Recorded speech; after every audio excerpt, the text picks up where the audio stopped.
Okay, so welcome to another deep dive.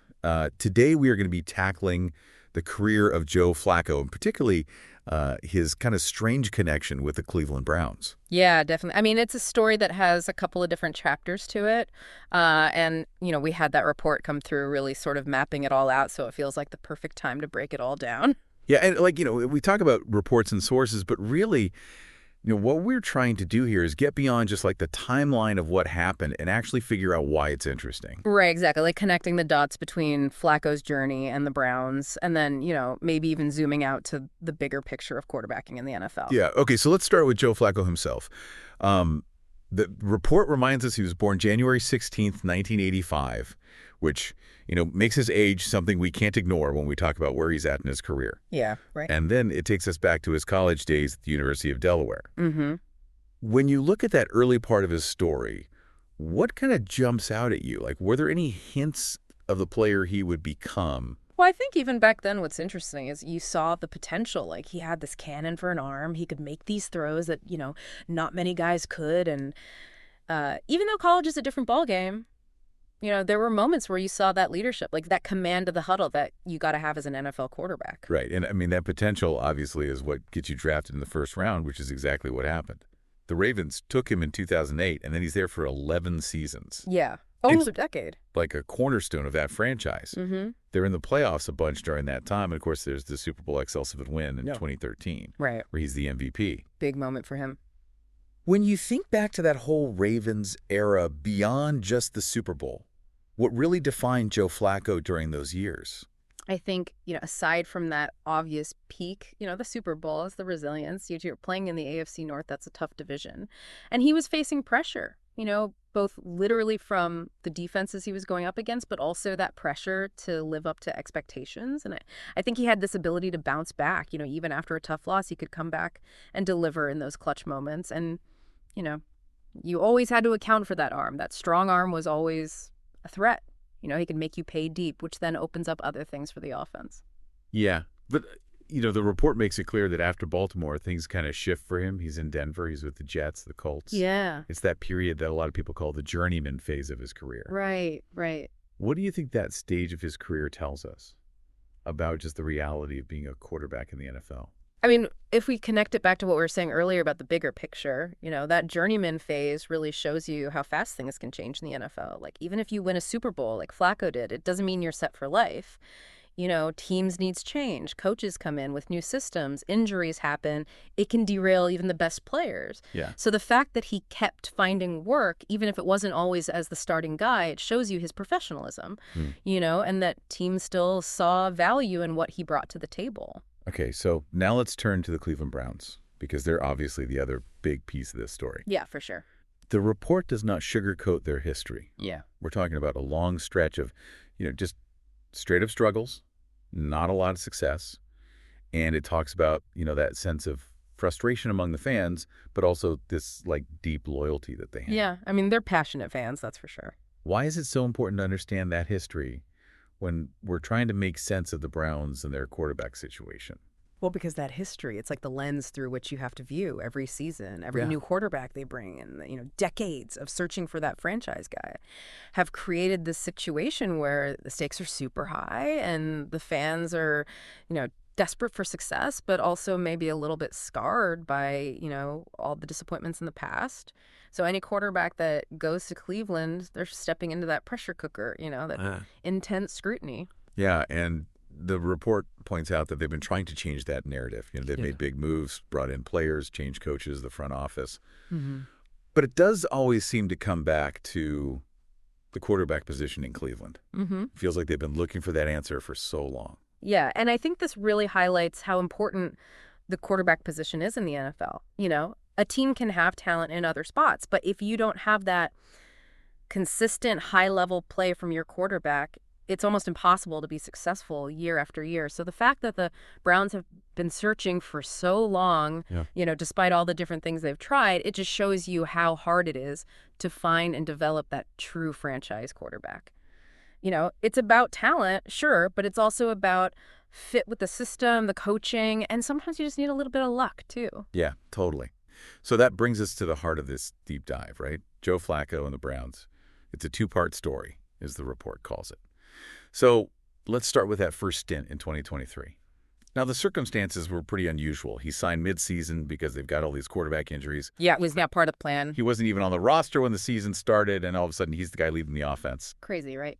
What do you think when that all went down? Honestly, it felt like a bit of a gamble for the Browns, but one that made sense at the time. I mean, they were in a tough spot. And even though Flacco was getting up there in age and hadn't been a starter for a while, he brought a ton of experience, Super Bowl winner, all of that. So it was a low-risk move because the season was already kind of slipping away. And he at least offered some stability, some experience. Yeah, and he goes out and plays surprisingly well. Yeah. I mean, the report really emphasizes that, big wins, helping them make that late playoff push. Yeah. It even talks about how his experience and leadership, really seemed to calm the team down, and the fans really took to him during that run. Why do you think that connection happened so fast? I think, in a city that's desperate for a quarterback who can just get the job done, Flacco, even though everyone knew it was probably temporary, he gave them this feeling of, okay, this guy knows what he's doing. He's competent. He's not going to fold under pressure. And his experience allowed him to pick up the offense quickly, make good reads. And the team, they needed that leadership. They needed someone to take charge.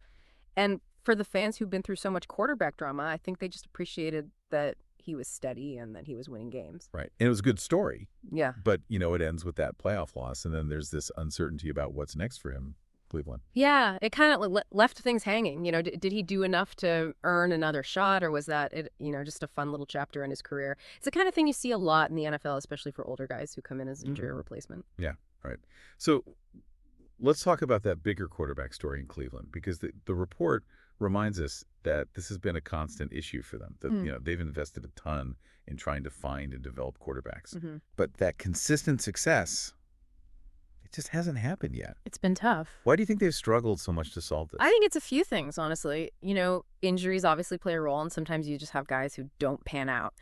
But beyond that, it's about finding the right fit. Does this quarterback skill set match what they want to do on offense? Does he complement the other players? And then there's coaching.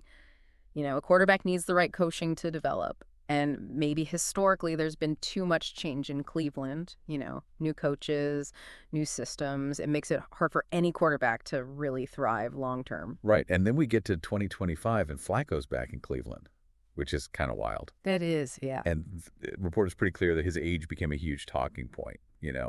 When the Browns were thinking about bringing him back, what was your reaction when you heard he was coming back? I mean, the first thing you think about is, can he still play at this age? Experience is great, but the NFL is a young man's game. It's physically demanding. So the conversation becomes less about, is he the starter, and more about what role can he realistically fill and how much can he actually contribute? Yeah. And the report lays out their reasoning. They need a veteran in that quarterback room. He already knows their system from his time there in 2023, and they want to create competition. It seemed like they saw him as more than just, a sentimental favorite. Definitely. I think they saw the practical value he brings. He's not walking in cold. He knows the organization. He knows the playbook. That makes things easier for everyone. And in a league where every little edge matters, having a backup who can step in and not miss a beat, that's huge. And the reaction to his return was mixed. Some people were like, what are they doing? He's too old. Right. And others were pointing to his experience and leadership. What do you think those different opinions tell us about how teams and fans think about veteran quarterbacks in today's NFL? I think it's a reflection of this constant risk-reward calculation that teams are making. Veteran quarterbacks, they bring knowledge, they have a track record, but there's always that question about whether their body can keep up. So you're always weighing that potential for experience and stability against the excitement of a young guy, someone who might have more upside in the long run. So as we look ahead to this season, 2025, what do you think Flacco's role is going to be with the Browns? The report throws out a few ideas, mentor to the younger guys, reliable backup, maybe even competing for the starting job. Which of those feels most likely to you, or maybe most valuable to the Browns? I think the most immediate impact you can have is as that veteran presence, that mentor in the quarterback room. He's been through it all, and he can teach those younger guys so much about reading defenses, handling the pressure, the mental side of the game. And as a backup, he's a solid option. If someone goes down, he can step in and manage the game. Now, as far as competing for the starting job, I mean, it's possible, but I think his main value is in providing that stability, that experience in the quarterback room. And the report even mentions, the impact he could have beyond just what happens on the field, talking about his experience, his Yeah. football IQ. That can really benefit the whole team, can it? And absolutely. It's not just about physical talent. It's about understanding the game, the Yeah. little things that make a difference. And a guy like Flacco can help younger players see those things, prepare them for the mental challenges of the NFL, and, just show them what it takes to be a pro. Yeah. That kind of influence can really lift the entire team. So let's zoom out a bit like the report does and talk about the NFL as a whole. It makes a point about how important the quarterback position is, if you want to win, and the huge investments that teams make to get that right. Yeah, no doubt. It also points out how guys like Flacco, even as veterans, they could still be really valuable. It Yeah. really makes you think about, the arc of a quarterback's career in this league. It does. The NFL is always looking for that next young star, but they also recognize the value of experience. Those veteran guys can be so important for bridging the gap, providing leadership when a team is going through changes, and sometimes they can still surprise you with how well they can play. So yeah, their experience is a huge asset in a league where, everything happens so fast and the pressure is always on. Yeah, and the report also mentions how teams are always trying to build competitive rosters through the draft, through free agency trades. It's this whole complicated puzzle. Right. It's never just about one player, is it? No, it's not. It's like you're trying to build this machine and all the pieces have to work together. The quarterback is obviously a key part, maybe the most important, but you need the offensive line, the defense, the special teams, the coaches. Everyone has to be on the same page. And what the Browns have been going through, it's a good example of how challenging it is to build a team that can compete year after year in the NFL. And the last thing the report touches on is the media, how much coverage there is of the NFL, especially when it comes to player moves and all that. Yeah, I mean, it's constant. ESPN, NFL Network, all these outlets reporting on every little thing. Every decision is scrutinized. What kind of impact do you think that has on teams and players, especially at the quarterback position? I think it adds this whole other layer of pressure. The quarterback especially becomes the center of attention. Every throw, every decision is analyzed, debated. And for a team like the Browns, with their history at quarterback, that media attention, it just turns up the heat. It makes it feel like they have to find the answer right now. So the players, especially the quarterbacks, they have to learn to block that out, focus on what they can control. Okay, so to kind of wrap up our deep dive here, it's pretty clear from this report that Joe Flacco's career is a testament to, just how tough he is, how much he's persevered in a really demanding league. Yeah, I mean, he's had a long career. And his connection to the Browns, that unexpected run in 2023 and then coming back in 2025. Yeah. It's a pretty good reflection of how they've been trying to find that stability at quarterback. Yeah, the Flacco story is like a microcosm of the Browns quarterback story in a way. And the fact that we're even talking about his age now, it just adds another layer to this whole thing. Right, it's another chapter in the book. So for everyone listening, think about this. NFL teams, they're always trying to find that balance between investing in young quarterbacks for the future and getting the most out of these veterans like Joe Flacco who still have something to offer. What do you think is the most important thing for a team that's trying to win consistently at the quarterback position? It's a question worth thinking about. Thanks for joining us for this deep dive. Yeah, thanks for having me.